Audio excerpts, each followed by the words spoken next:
ល់ហើយទៅស្ងប់អារម្មណ៍មួយរយៈសិនទៅពេលដែលបាត់ផ្ដេសផ្ដាស់ហើយចាំបងនាំទៅផ្ទះវិញ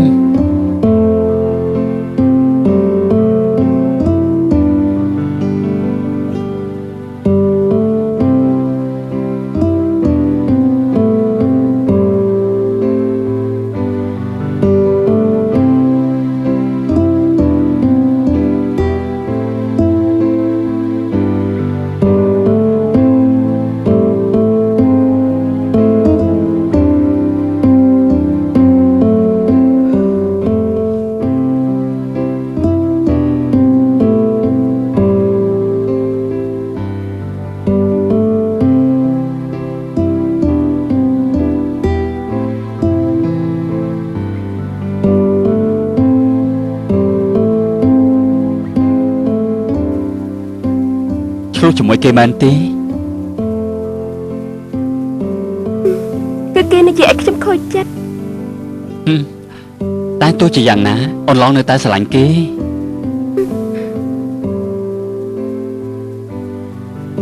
បើសិនជាខ្ញុំស្រឡាញ់បងអេងមិនបាច់មកអង្គុយខូចចិត្តបែបនេះទេណាបងក៏ដូចគ្នាដែរបើបងឈប់ស្រឡាញ់មនុស្សដែលគេមិនស្រឡាញ់បងបាននោះបងមិនចាំបាច់ឈឺហើយឈឺទៀតបែបនេះទេហេតុអីបានជាបងអេងអាចកាត់ចិត្តបានខ្ញុំមិនដែលឃើញបងអេងខឹងខ្ញុំម្ដងណាទេ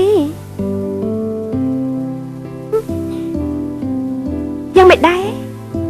ហេតុអីបានជាមិនឆ្លើយនេះព្រោះតែបងវាល្ងងបងវាយ៉ាមបងផ្ដេសផ្ដាស់មាត់ស្អុយ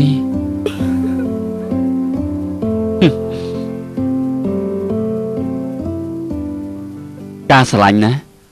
វាមិនដូចជាការតុបតែងអ្វីនោះទេបើយើងស្រឡាញ់អ្នកណាម្នាក់ហើយវាមិនមានច្បាប់ចែងទេថាគេស្រឡាញ់យើងវិញនោះ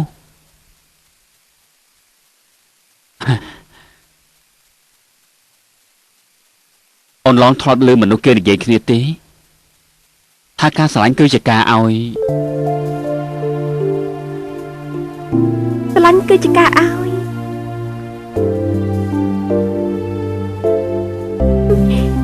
មានន័យថាបើយើងធ្វើឲ្យគេមានសេចក្តីសុខមិនតាមប្រច័ណ្ឌមិនខឹងពេលដែលគេទាស់ចិត្តយើងមែនទេអរគុណណាបងអេងខ្ញុំដឹងហើយណាថាត្រូវធ្វើយ៉ាងណាដើម្បីឲ្យបង្កើតត្រឡប់មករកខ្ញុំវិញបើខ្ញុំធ្វើតាមបងអេងប្រាប់គេអាចនឹងស្រឡាញ់ខ្ញុំគិតថាបានមែនទេ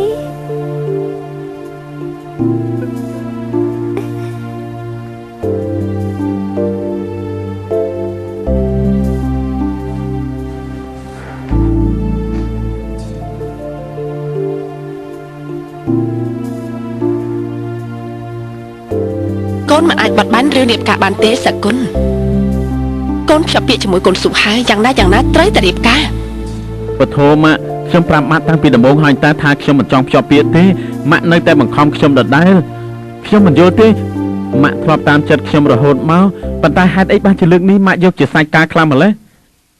ព្រោះម៉ាក់មិនចង់ផ្លត់ស្នៀតដើម្បីពាក់ព័ន្ធជាមួយសេដ្ឋីស្រីដូចជាម្ដាយចិញ្ចឹមសូលីហ្នឹងណាពធម៉ាក់ផ្ទះយើងមានហើយតាចាំបាច់ចង់បានរបស់គេមកធ្វើអីទៀតណែមិនបានជានិយាយប្តេជ្ញាដាក់ម៉ាក់អញ្ចឹងហ៎ឈប់សិនព្រោះតែស្រីម្នាក់នោះមែនទេបានជាកូនចេះដាក់ម៉ាក់បែបនេះតទៅនេះណាកុំឲ្យម៉ាក់ឃើញមុខគេទៀតឲ្យសោះហើយកុំឲ្យម៉ាក់ដឹងផងថាកូនតែតាក់ទងជាមួយគេ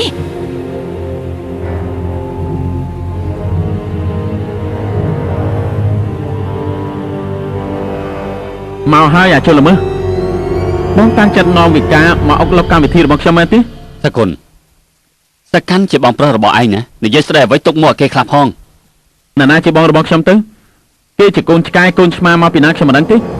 ប៉ាចេះតែស្រឡាញ់គេតកាដែរសគុណលប៉ាសុំទោសបងប្រុសឯងភ្លាមទៅ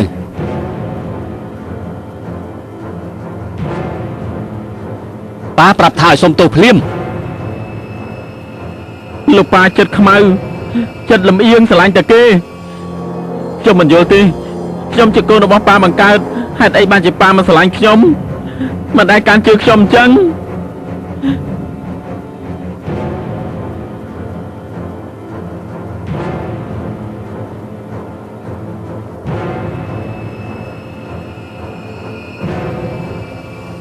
លោកប៉ាមិនគួរប្រាំអំពើហិង្សាដាក់សគុណទេ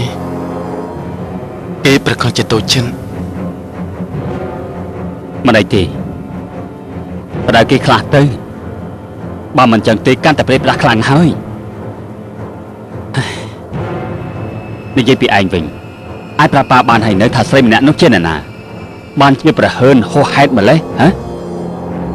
អត់គឺមិនមានអីទេលោកប៉ាគឺគេគ្រាន់តែជាមនុស្សស្រីម្នាក់ដែលនីសគុណនេះពាក់ព័ន្ធជាមួយมันមានអីប៉ាឃើញឯងដេញតាមគេប្រកោតបែបនេះมันមានអីទៀតទេគឺលោកប៉ាជាអ្នកបដៅឲ្យខ្ញុំនាំគេចេញពីសគុណណាលោកប៉ាចាំមិនបានទេចង់ធ្វើអ្វីកុំភ្លេចប៉ាដាស់តឿនណាមានសតិគ្រប់រឿងដែលខ្លួនបានធ្វើមិនមែនធ្វើព្រោះតែចង់យកឈ្នះនោះទេ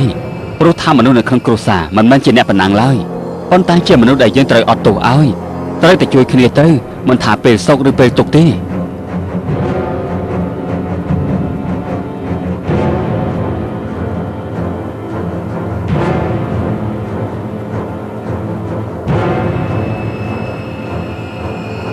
ពួកគេនោះហើយ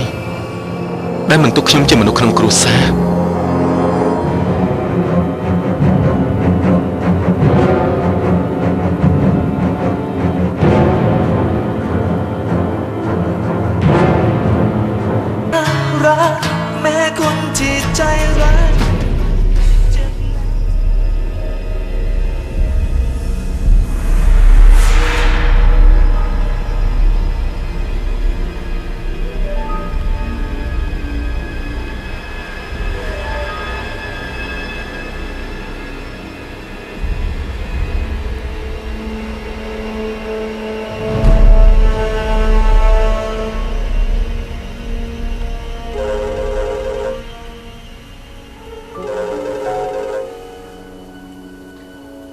ជំរាបសួរ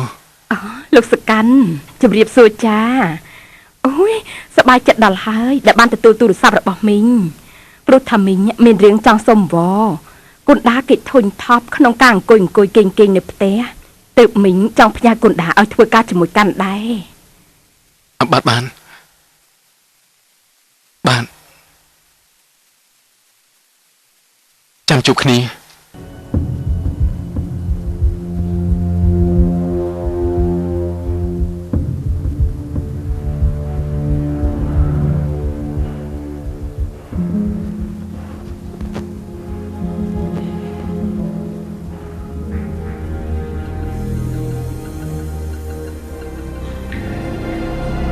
ពីមិនបានទៅធ្វើការជាមួយលោកមិនបានជាអញ្ចឹងហើយចុះក្រែងប្រាប់ថាលោកមិនចាប់អារម្មណ៍ទេកុំតន់ភ្ញាក់ផ្អើលអីលោកភ្លេចហើយថាខ្ញុំជាបាក់ពួករបស់លោកណាខ្ញុំមានគម្រោងការឲ្យលោកប៉ុន្តែលោកត្រូវរងាប់អារម្មណ៍ឬឲ្យស្ដាប់ខ្ញុំបាទអរគុណលោកណាអរគុណមែនតើចាំជួបគ្នា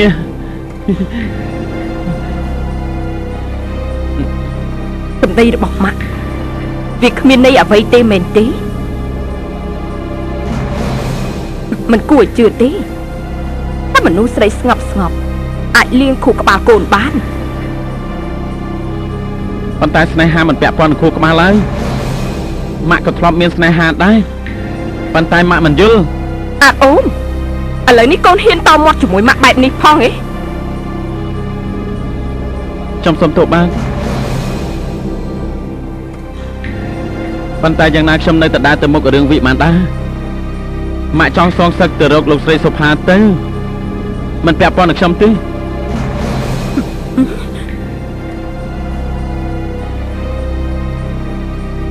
វាដឹងទៅអាអ្នកដែលបង្កើតកូនចេញមកតើអាចជ្រើសរើសផ្លូវដើរឲ្យកូនបានទេ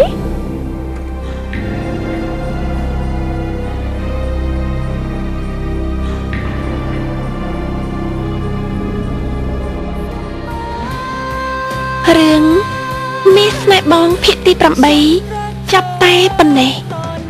សូមរងចាំតាមដានទស្សនានៅភាគទី9ដែលជាភាគបន្តសូមអរគុណ